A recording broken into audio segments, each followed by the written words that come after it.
Hello, ladies and gentlemen. I swear by my pretty floral bonnet that this is the Discriminating Gamer. Today, we're going to go ahead and take a look at Firefly, Misbehavin from Gale Force 9.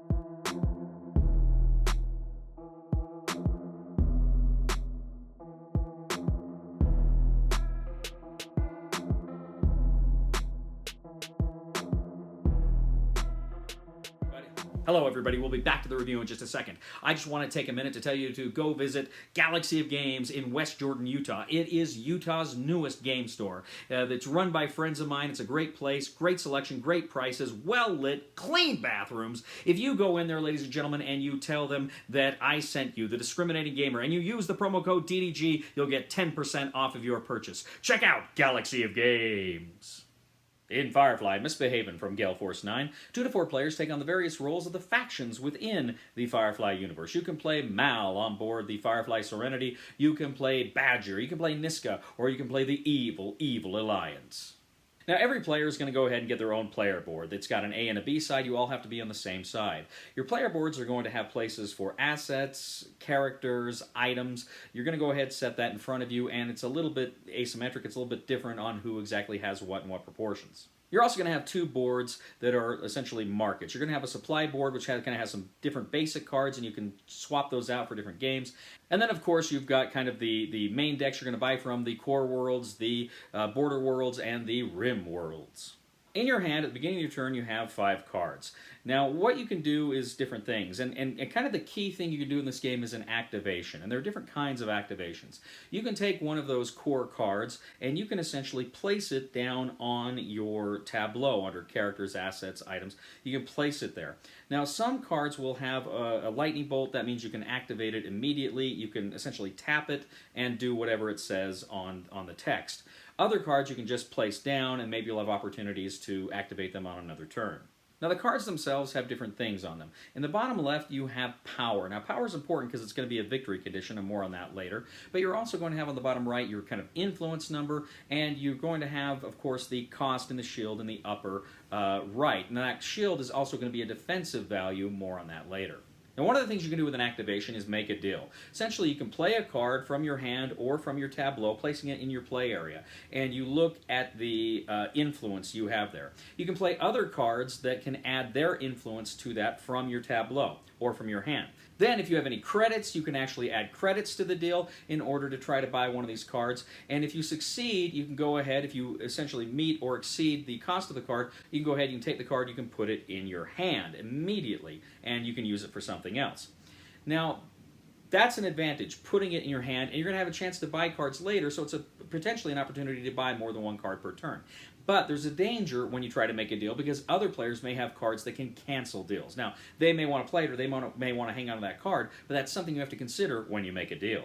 Now, one of the other things you can do for an activation is you can pick a fight. Essentially, you can try to attack somebody else's card that is on their tableau. You pick the card you want to fight. You may want to fight it because either it's getting them close to their victory condition, or maybe it's just screwing you over every round, but you want to get rid of that card. So what you can do is you can essentially declare war on that card if you play a card into your play area from your hand or from your tableau that has the fight icon. Now, here's the thing. As soon as you play that card, you have to announce, am I trying to nab that card, meaning am I trying to steal it and take it for myself, or am I simply trying to dispatch it, make it go into your opponent's discard pile? You have to make that clear before you go any further because that may determine how they're going to respond to this threat. So you play that initial card with the fight attribute. You can bring in other cards from your tableau with the fight attribute in order to fight as well. Now all of these cards that you're fighting with, you're essentially adding up their power values. You're looking at the power values, and some cards may have text that give you more power in a fight situation. So you essentially add up how much power you have to go after them. If you meet or exceed their number, you're going to win. But they're going to have a chance to defend themselves. Now the defending player is going to defend with their cost, not their power, their cost. However, they can go ahead and they can take cards from their tableau, add them to the fight, but it is those added cards that is their power is added to their essentially their cost. Now players can go back and forth adding cards, trying to best each other and get the most power. Once both sides have kind of stopped adding cards, whoever has the most power wins the fight. The winner of the fight will be able to draw a card from their deck, they will get 1 credit, and they will also gain a verse token. More on that later. Now, as I say, if the person is successful in nabbing them, they go ahead, they place that card in their discard pile. If the person who is fighting, if they succeed, they can go ahead and put that card back in their tableau, but the other cards go back in their discard pile. If that card is dispatched, that card too goes in their discard pile. Now, any player who actually put out cards in order to engage in that activation or something like Make a Deal, all of those cards don't go back to the tableau, they go back to your discard pile. Now, as I say, players can get verse tokens. Each player has faction-specific verse tokens. They can do very specific things for them, but all of them can do some things like essentially spend them to get another activation. But like, for instance, the Alliance, they can actually put a warrant on a card, which essentially negates all of that card's abilities. So there's different things you can do with these verse tokens that will help you, and there's a lot of asymmetry there. Now, after you've gone ahead and you've done your activation, you can play cards from your hand in order to use the influence to buy cards from the market or the supply. You can go ahead and put those cards in your discard pile. Now again, the difference between making a deal and recruitment is, with recruitment it goes in your discard pile, with making a deal it goes right in your hand, and critically, by making a deal and recruiting, you can recruit more cards on your turn. During the recruitment phase, you can only ever recruit 1 card. Even if you've got more influence, you can only recruit 1 card. Now, essentially, depending on player count, there is a powered number you're trying to achieve that acts like victory points. Now, you've got each card, as I say, has their power, and so when you play that card onto your tableau, that is power, essentially, you're banking. That is power for your victory points. So as you're playing these cards down to your tableau, you're getting closer and closer to that number. If you start your turn with the winning condition power number, you win the game. That's one of the reasons why attacking other players is so important, is because it clears a lot of points from their turn, and it'll make sure that they won't win the game. So players are going back and forth, they're placing cards on their tableau, they're activating their abilities, they are picking fights with other players, they're nabbing them, or they're just dispatching them. They are going to the market, they're making deals, they are recruiting, and critically they are trying to get to the most power, they're trying to get to that specific power number. As I say, whoever can begin their turn with the specified power number for that player count wins! Firefly, Misbehavin. We'll get back to the review in just a moment. I want to take a minute to ask you to check out my other channel, that is Cody Carlson, PhD, where we talk about history, books on history, military history. I even post some of my lectures for my classes on there. Please check that out. Please subscribe to that channel. And now, back to the review.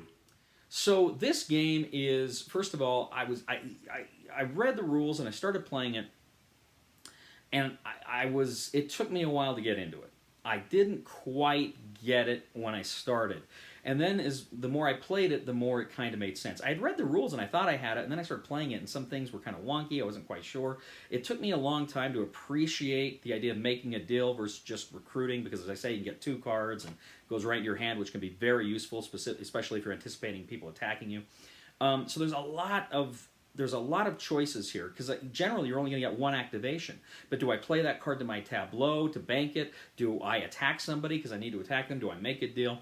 There's some other things you can do. What do I do with my activation? That becomes a very, very important part of the game, because you only get the 1 unless, of course, you got burst tokens, and you can buy 2, and some other conditions might pop up. But that is critical, those activations in the game. So it doesn't, with those activations, this doesn't feel like a lot of other deck builders. It feels very different. And of course, one of the great things about this deck builder as opposed to a lot of deck builders is, in a lot of deck building games, it kind of feels like you're doing your own kind of like solitaire game collectively, and then maybe there's a little interaction here and there. And in this one, it feels like there's a lot of interaction because, of course, you're constantly looking. Like the first game I was playing was a 2-player game, and I'm just trying to get cards and collect cards and build up like you do. But I'm looking over at my buddy Mike's tableau, and he's got like a ton of cards on his tableau. I had a few, and I'm like, I'm going to lose this game. So I had to start attacking him to kind of knock him down, and then that's kind of when you get this interaction, like, oh, this is the game! This makes sense. And so that was very, very cool. I really liked that.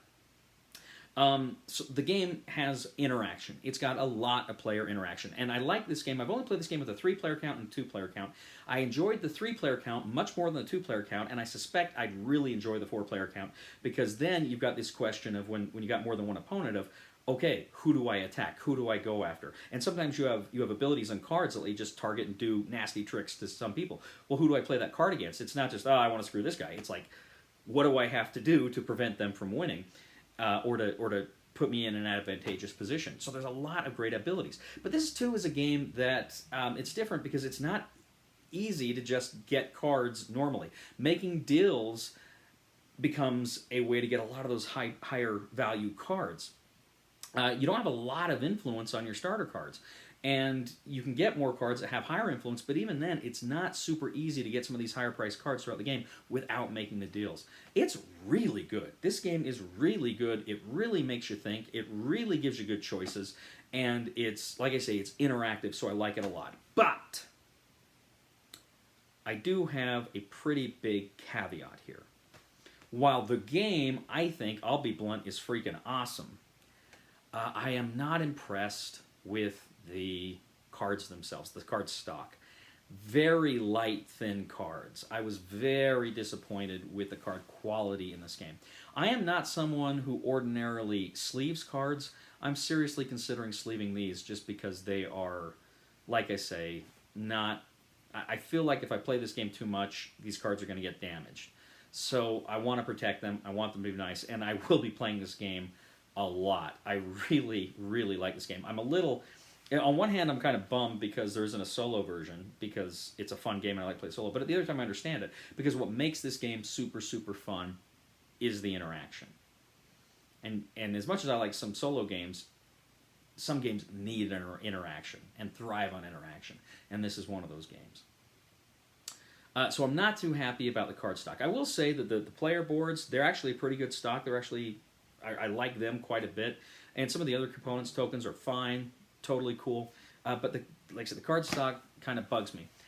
But that's my only issue with this game, because this one is a lot of fun and it works a lot better. It's far less wonky than I was thinking it was going to be. Now, Firefly Misbehavin also boasts some variations, some variants. It's got a Reaver variant. You've also got some cards where you can actually play through various episodes of the TV show. So there's a lot of replayability if you want to use those things. Now, so far, I have not played with any of those variants, but I'm looking forward to it. Really, too, if you like the Firefly theme, if you like the Firefly TV show, you will love this game. Now, if you're coming into it without having watched the TV show, I still think there's something here for you. I still think you can enjoy this game. I still think it's a fun game, but I think you'll get a lot more out of it if you've seen the TV show. And fortunately, there's only like, was it 12 episodes in a movie? So you can knock this out in a week, you know, if you really wanted to. Firefly Misbehavin, fantastic game. Recommendation for the discriminating gamer for Firefly Misbehavin is buy it. Well, thank you once again, ladies and gentlemen, for joining us today on The Discriminating Gamer. As always, we ask you to please leave a comment for us on YouTube, on Board Game Geek, on our Facebook page, or on thediscriminatinggamer.com. We'd ask you to please like us on Facebook, subscribe to us on YouTube, and follow us on Twitter. I'd also ask you, ladies and gentlemen, to please go ahead and check out my other channel, that is Cody Carlson, PhD, where we talk about military history and books on history and fun things like that. Please check it out, please subscribe, and please give a thumb to this video on Board Game Geek. That helps us out a lot as well. You know, ladies and gentlemen, you can burn the land and boil the sea, but you can't take the sky from Cody. Please somebody help me on my feet again, and I don't know where I'm going, and I don't know where I've been. Please somebody help me on the solid ground. It's a long time, and I'll be dying. Once a year I wind up in the band. You have my permission. If someone you know calls it Star Trek, to hit them. Now, I don't believe in violence, but you can't say Star Trek. It's Trek.